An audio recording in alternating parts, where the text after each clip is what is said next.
What for you has been a big turning point or moment which explains or gives some kind of insight into why we are where we are today in Catalonia and its relationship with Spain and the central government? And I really had the feeling that the referendum would end or deflate at least the independence movement, because yes, okay, hold your referendum, it's illegal, and what the hell do you do with that? Where'd you go from there? And then came, as John mentioned, this incredible decision to use the police for a referendum that you have told people isn't going to happen, but also in any case is irrelevant. You've told them it's illegal, it's irrelevant, we don't care. So you don't care, but then you send 10,000 policemen to care about it. The point is, someone gives orders to use rubber bullets in a part of the Spanish territory where rubber bullets are banned. That is not an innocent decision.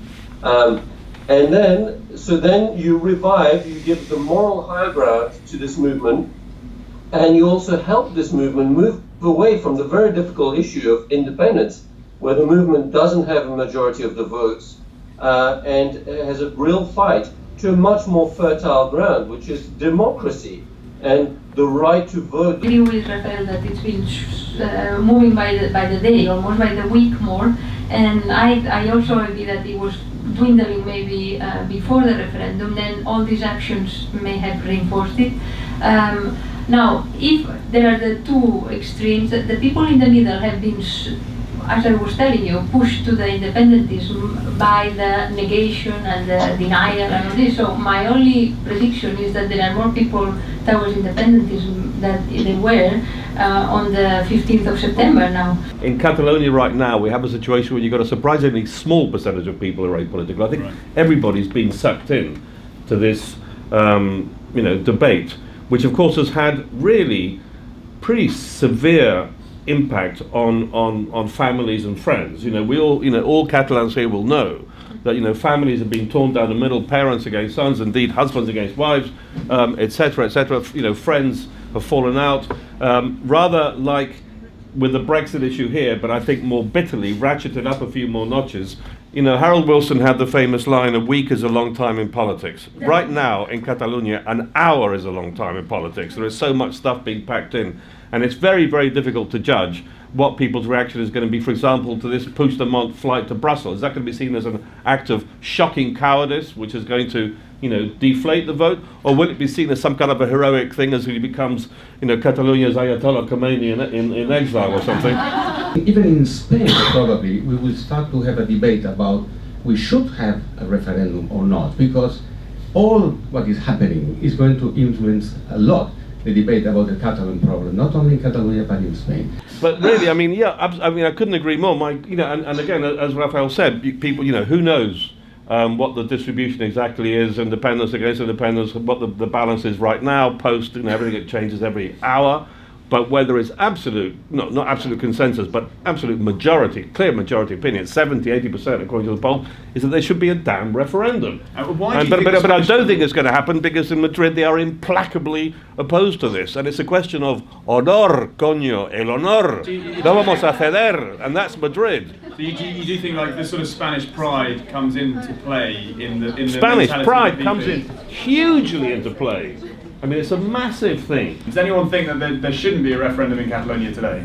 What democracy means.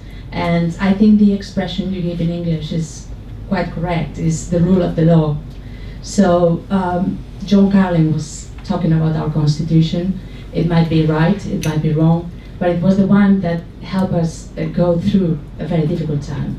So I would like to defend our constitution. While it's the rule we have, we should respect it.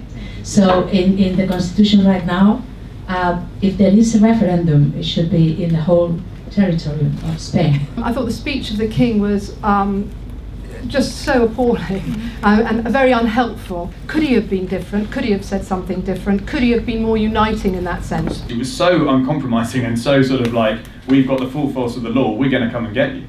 But I have to say, his head of press was quite sort of blasé about it, which, my experience, some of the sort of very pro-independence people inside the movement are. He should have definitely said, this, I call on the Catalans to return to negotiations or something, not to be the school headmaster speaking to them when he does speak Catalan, speaking to them in Spanish and telling them off. Has been behaving towards Catalonia in this consistently disrespectful way. And everyone I talk to who's switched to independence in the last few years says, ¿por qué falta de respeto? A lack of respect.